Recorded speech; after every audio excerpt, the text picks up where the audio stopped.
तो आज मैं आर डी शर्मा के चैप्टर नंबर 6 जिसका नाम है Cartesian products of sets and relation, उसकी एक्सरसाइज का लेक्चर नंबर 5 लेके आया हूँ, जो कि हमारा क्वेश्चन नंबर 21 से स्टार्ट है। तो क्वेश्चन नंबर 21 क्या कहता है कि if R is an equivalence relation on a set A then R inverse is reflexive only, symmetric but not transitive, equivalence none of these. ठीक है, कह रहा है कि अगर आर इक्विवेलेंस है तो हमारे आर इन्वर्स के बारे में बताइए कि ये क्या होगा। तो देखते हैं। तो आर इन्वर्स के बारे में जानते हैं कि अगर ए कॉमा बी आर में है ना, तो आर इन्वर्स में बी कॉमा ए होगा। ठीक है, यानी ये जो टपल है ना, इनमें इंटरचेंज हो जाता है, तो बी कॉमा ए आर में होगा। अब फर्स्ट ऑफ ऑल हमें रिफ्लेक्सिव देखना है कि ये रिफ्लेक्सिव होगा कि नहीं होगा। तो हम जानते हैं रिफ्लेक्सिव की डेफिनेशन क्या है कि for any A belongs to real number R. चूँकि हमें क्वेश्चन में सेट ए दे रखा है तो हम यहाँ पे ए लिखेंगे। ठीक है, for any A belongs to A comma A belongs to R inverse. ठीक है, अब देखो for any A comma A belongs to A comma A belongs to R, चूँकि आर हमारा क्या है, इक्विवेलेंस रिलेशन है, तो उसमें तो जाएगा ही जाएगा। ए कॉमा ए रिफ्लेक्सिव भी होगा, तो जब आर में होगा तो आर इन्वर्स में किस तरह के एलिमेंट है, इसके उल्टा, तो उल्टा करेंगे तब भी हमारा ये इसी तरह का रहेगा। तो A comma A R inverse में भी होगा, इसका मतलब क्या हुआ, रिफ्लेक्सिव। ठीक है, तो ये रिफ्लेक्सिव तो होगा। अब हम चेक करते हैं सिमेट्रिक। सिमेट्रिक के लिए क्या है कि if A comma B belongs to R inverse. ठीक है, तो हमें क्या शो करना है कि बी कॉमा ए भी आर इन्वर्स में होगा। तो अगर ए कॉमा बी आर इन्वर्स में है तो इसका क्या इम्प्लाई करेगा कि बी कॉमा ए जो है वो आर में होगा, है ना। इसमें वो सारे एलिमेंट्स हैं जो आर में क्या होंगे, उल्टा होंगे, या फिर जो आर में है उसमें उसके टपल इंटरचेंज करके यहाँ पे हम लिखेंगे।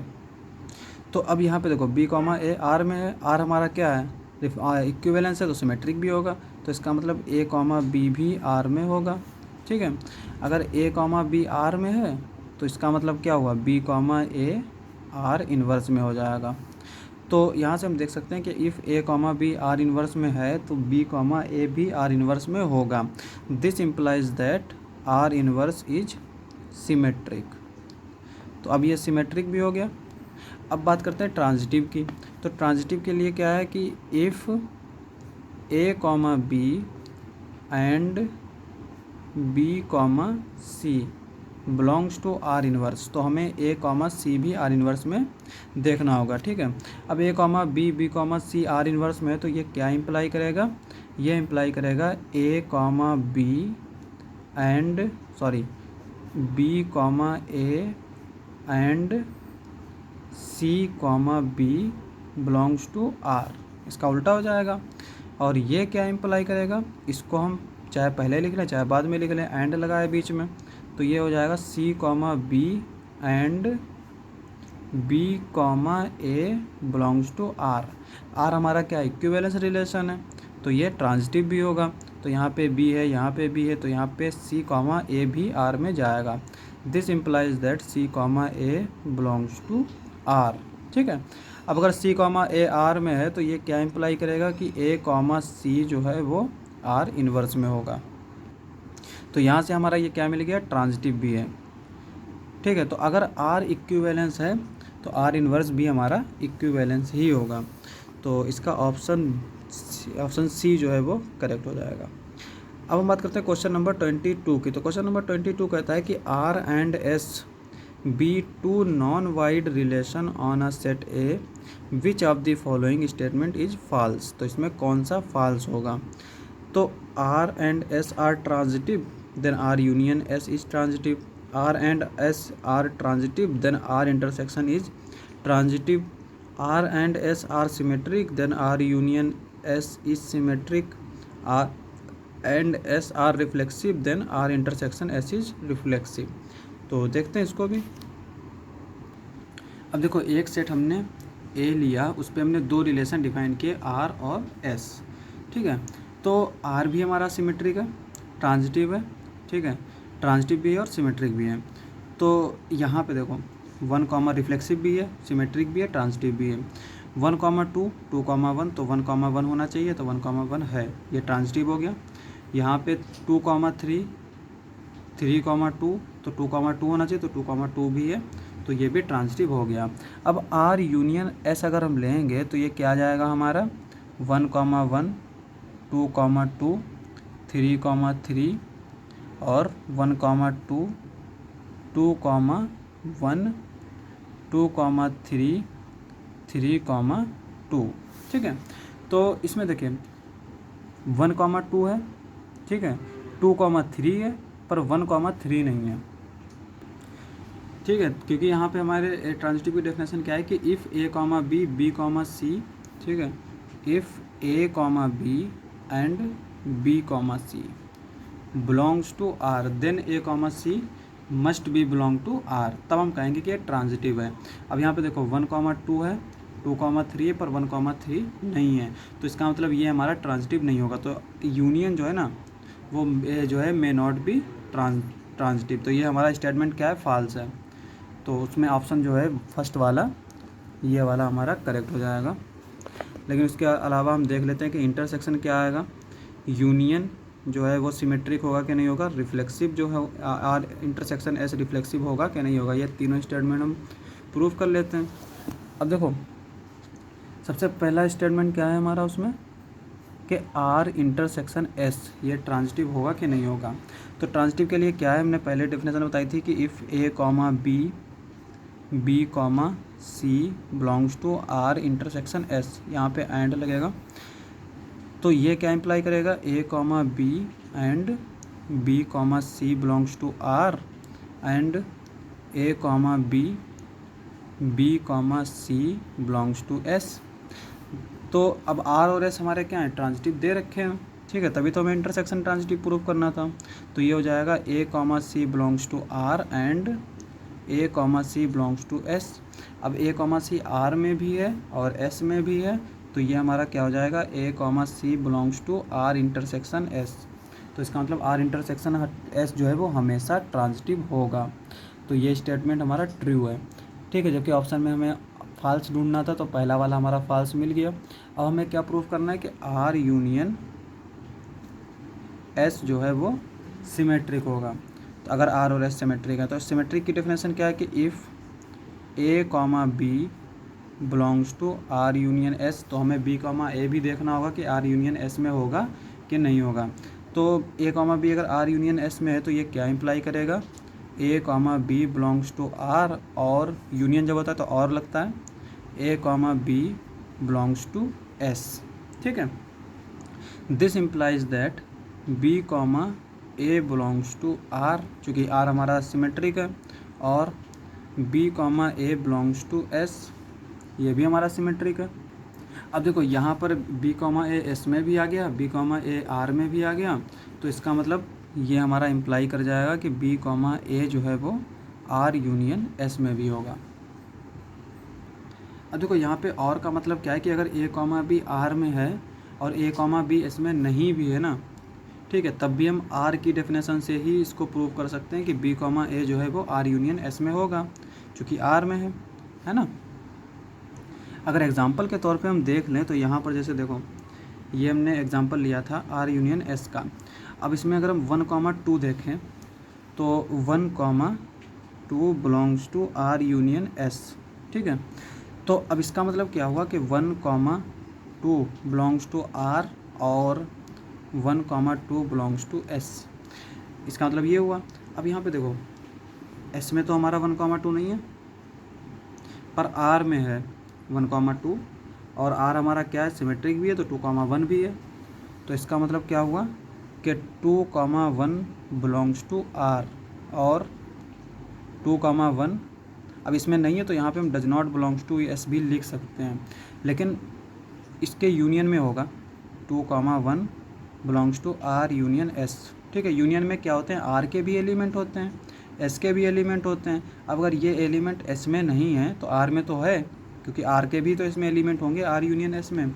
इसी तरह से देख सकते हैं कि यहाँ पे हमारा आर यूनियन एस में 2,1 भी है, ये है 2,1, ठीक है। तो यही वाली चीज़ जो है हम यहाँ पे सिमेट्रिक में प्रूफ कर देते हैं, ठीक है। इसका मतलब ये हुआ कि कोई भी एलिमेंट हम लेंगे ना तो वो हमारा यूनियन में सिमेट्रिक हो गई होगा।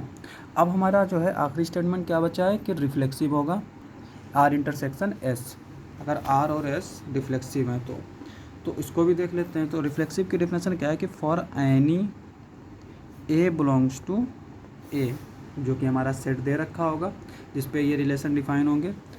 अब आर इंटरसेक्शन देखो A comma A belongs to R and A comma A belongs to S, क्योंकि आर और एस क्या दे रखे हैं, रिफ्लेक्सिव दे रखे हैं। तो this implies that A comma A belongs to R intersection S, है ना, क्योंकि जब दोनों में है तो इंटरसेक्शन में भी होगा। इंटरसेक्शन में क्या एलिमेंट्स आते हैं जो दोनों में हो, तो इस तरह से हम देख सकते हैं कि ये रिफ्लेक्सिव होगा। तो इसका मतलब ऑप्शन ए जो है वो सिर्फ इसमें फॉल्स है स्टेटमेंट, और इसने फॉल्स से ही पूछा तो ये करेक्ट हो जाएगा। अब बात करते हैं क्वेश्चन नंबर 23 की। तो क्वेश्चन नंबर 23 कहता है कि if R is a relation from a set A to a set B and S is relation from B to a set C, then the relation S composition R is from A to C is from C to A does not exist none of these, ठीक है। तो देख लेते हैं। तो question में हमें दे रखा है कि आर जो है वो रिलेशन है from A to B, S जो है वो बी टू सी है, तो हमें एस कंपोजिशन आर निकालना है, ठीक है। अगर हम इसको इस तरह से देखें, ये हमारा सेट ए है, ये सेट बी है और ये सेट हमारा सी है, ठीक है।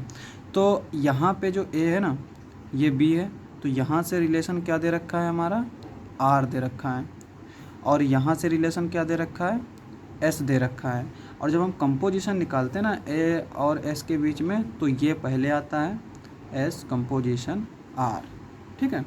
क्योंकि यहाँ पे जब हम एलिमेंट ऑपरेट करेंगे ना तो पहले आर वाला ए का एलिमेंट ऑपरेट होगा, इसका कंपोजिशन जो है ये ए डोमेन हो जाएगा और सी को डोमेन हो जाएगा।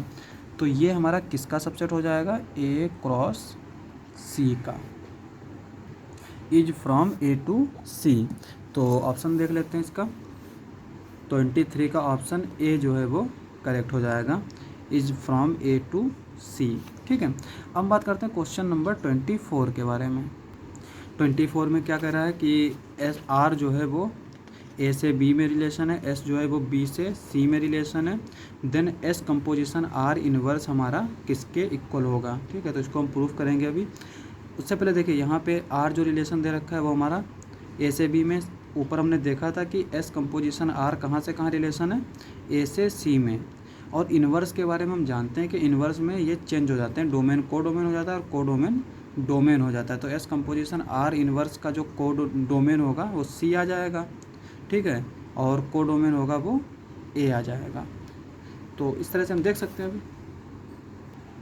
तो क्वेश्चन नंबर 25 करने से पहले हम एक एग्जांपल देख लेते हैं कि अगर ए सेट हमारा है 1 2 3 और उस पर हम रिलेशन आर इस तरह से डिफाइन कर देते हैं। ए हमारा 1 2 3 ले लेते हैं और बी हम ले लेते हैं ए बी सी, और सी हम ले लेते हैं हम एक्स वाई जेड, ठीक है। ये हमने 3 एलिमेंट ले लिए। अब हम क्या करते हैं, ए से बी में एक रिलेशन डिफाइन कर लेते हैं इस तरह से 1 ए 2 सी 3 ए, ठीक है। इस तरह से एक रिलेशन डिफाइन कर लेते हैं। और सी एक हम रिलेशन एस जो है वो इस तरह से डिफाइन कर लेते हैं A comma X B comma Y C comma Z, ठीक है। अब हम अगर यहाँ से एस कंपोजिशन आर निकालें तो कौन से हमारे एलिमेंट आएंगे, जो ए से हमने यहाँ पे देखा था जो ए से सी में जा रहे हैं वो, ठीक है। अब इसमें ए के एलिमेंट्स कौन से हैं 1 2 3 और सी के कौन से हैं एक्स वाई जेड। तो इसका मतलब बी का रोल हमें यहाँ पे ख़त्म करना पड़ेगा। तो यहाँ पे 1 से कहाँ जा रहा है ए पे, और यहाँ पे ए से कहाँ जा रहा है एक्स पे। तो इसका मतलब ये क्या आएगा 1 से एक्स पे, ठीक है। और इसमें देखो यहाँ पे 2 से कहाँ पर जा रहा है सी पे, और यहाँ पे सी से कहाँ जा रहा है जेड पे। तो यहाँ पे ये 2 से जेड जाएगा। सिमिलरली यहाँ पे 3 से ए पे जा रहा है और ए से एक्स पे जा रहा है, तो ये 3 से एक्स पे जाएगा। तो एस कंपोजिशन आर में हमारे इस तरह के एलिमेंट होंगे। इसका मतलब क्या हुआ कि अगर हम एस कंपोजिशन आर में कोई एलिमेंट लें, जैसे हम मान लेते हैं 1, एक्स एस कंपोजिशन आर में है ये वाला एलिमेंट, अगर हम इसमें लेते हैं तो अगर इसको हमें एस और आर में दिखाना है तो उसके लिए हम क्या लिखेंगे कि देयर एग्जिस्ट ए, या फिर हम कोई भी ले लेते हैं, सी ले लेते हैं, C belongs to S composition R के बीच में किसका रोल ख़त्म हुआ, इस सेट का बी का रोल ख़त्म हुआ ना, तो वो एलिमेंट कहाँ से आएगा, बी से। Such that 1, B belongs to R and B, X belongs to S. ठीक है, तो हमने यहाँ सी लिया था तो ये भी हमारा सी है। तो अब देखो इस तरह से हम कर सकते हैं कि अगर आर में हमें जाना है एस कंपोजिशन आर से, हमने आर और एस से तो एस कंपोजिशन आर में चले गए डायरेक्ट, यहाँ से 1 से ए था, ए से एक्स था तो 1 से एक्स चला गया। लेकिन अगर एस कंपोजिशन आर में हम कोई एलिमेंट लेंगे और अगर हमें उसे आर और एस में देखना है तो हम लिखेंगे देयर एग्जिस्ट सी, और सी किसी तरह का भी हो सकता है। यहाँ पर जैसे हम देख सकते हैं सी हमारा किस तरह का है, ए का।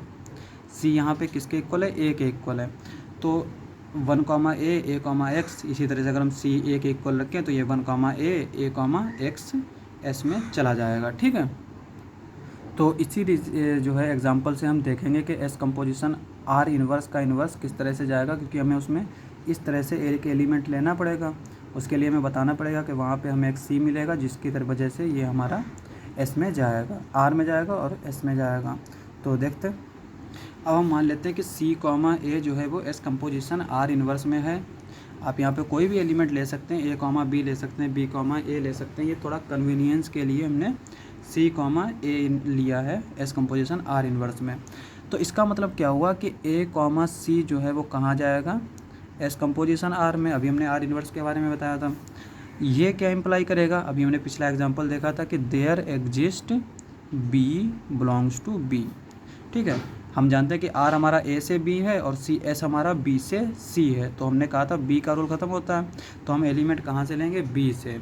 सच that A, B belongs to R and B, C belongs to S. ठीक है, तो ए, बी आर में है, बी, सी एस में है। और यहाँ से हम उल्टा भी जा सकते हैं कि अगर जो है ए, बी आर में है और बी, सी जो है एस में है, तो ए, सी एस कंपोजिशन आर में होगा, और ए, सी अगर एस कंपोजिशन आर में है तो सी, ए जो है वो एस कंपोजिशन आर इन्वर्स में होगा। अब ए, बी जो है वो आर में है, बी, सी एस में है, तो ये क्या इम्प्लाई करेगा, B, A belongs to R inverse and C, B belongs to S inverse. ठीक है, अब अगर बी, ए और सी, बी, तो इसको हम किस तरह से लिख सकते हैं, C, B belongs to S inverse and B, A belongs to R inverse. तो ये क्या इम्प्लाई करेगा, कंपोजिशन लगा देते हैं इसमें, C, A belongs to R inverse composition S inverse. ठीक है, और इसी तरह से हम यहाँ से उल्टा भी जा सकते हैं कि अगर हम सी, ए जो है R inverse composition R S inverse में लें तो इसके लिए हमें इस तरह से मिल जाएगा, देयर एग्जिस्ट बी, और फिर इससे यहाँ पे, इससे यहाँ पे, और फिर हम वहाँ पे चले जाएंगे। असल में ये क्या हुआ कि अगर हम कोई एलिमेंट एस में लेते हैं और अगर ये एलिमेंट जो है वो आर में चला जाए तो इसका मतलब क्या होता है, एस सबसेट हो जाता है आर का। और अगर यही एक एलिमेंट आर में चला है, आर में लेते हैं और एस में मिल जाता है तो ये हो जाता है R is subset of S. अगर एस आर का सबसेट है, आर एस का सबसेट है, तो ये क्या इम्प्लाई करता है, S is equals to R. तो इसी चीज़ का हम यहाँ पे इस्तेमाल किए। यहाँ पे हमने सी, ए जो है वो कहाँ लिया था, एस कंपोजिशन आर इन्वर्स में, और हमें क्या मिल गया, C, A R inverse composition S inverse में। और सिमिलरली अगर हम यहाँ पे इसको लें R inverse of S inverse, तो ये हमें एस, सी ऑफ ए जो है वो एस ऑफ आर इन्वर्स में मिल जाएगा। तो यहाँ से हम कह सकते हैं कि एस ऑफ आर का inverse is equals to R inverse of S inverse. तो ये हमारा इसके इक्वल होगा। अब हम ऑप्शन देख लेते हैं, तो ऑप्शन इसका बी वाला जो है वो करेक्ट हो जाएगा। अब हम बात करते हैं क्वेश्चन नंबर 25 की। तो क्वेश्चन नंबर 25 कहता है कि इन द सेट ए 1 2 3 4 5 ये हमारे दे रखे हैं elements, a relation R is defined by R is equals to X comma Y कहाँ से ए से हैं, और रूल हमें क्या दे रखा है, X is strictly less than Y then R is. अब देखो यहाँ पे x strictly less than y दे रखा है, तो इक्वलिटी तो होल्ड नहीं करेगी, तो ये रिफ्लेक्सिव नहीं होगा, क्योंकि कोई भी नंबर जो है ना, जो नेचुरल नंबर यहाँ पे 5 दे रखे हैं, ये खुद से स्ट्रिक्टली लेस देन नहीं हो सकते, ना ही स्ट्रिक्टली ग्रेटर देन हो सकते हैं, तो ये रिफ्लेक्सिव तो हो नहीं सकता। सिमेट्रिक भी नहीं होगा, क्योंकि अगर हम यहाँ पर देखें तो 2,3 तो इसमें है, क्योंकि 2 लेस देन होगा 3 से, पर 3,2 नहीं है, चूँकि 3 लेस देन नहीं हो सकता 2 से, तो ये सिमेट्रिक नहीं होगा। ट्रांजिटिव होगा, क्योंकि अगर x जो है, इसको देख लेते हैं ट्रांजिटिव को। ट्रांजिटिव की डेफिनेशन क्या है कि अगर a, b and b, c belongs to r, तो a, b और b, c अगर r में है तो ये क्या इंप्लाई करेगा, a strictly less then b and b strictly less then c। ठीक है, अब अगर a strictly less then b है, b strictly less then c है, तो ये क्या इंप्लाई कर रहा है, a less than b which is less than c, this implies that a strictly less then c। और अगर a strictly less then c अगर है तो ये इसमें जाएगा, रूल दे रखा है इसी में, तो इसका मतलब क्या हुआ कि a, c जो है वो r में जाएगा, तो इसका मतलब ये ट्रांजिटिव रिलेशन होगा। तो क्वेश्चन नंबर 25 का ऑप्शन सी जो है वो करेक्ट हो जाएगा। तो आज के लिए बस इतना ही। अगर आपको हमारा वीडियो अच्छा लगे तो हमारे चैनल को सब्सक्राइब करें। मिलते हैं अगली वीडियो में।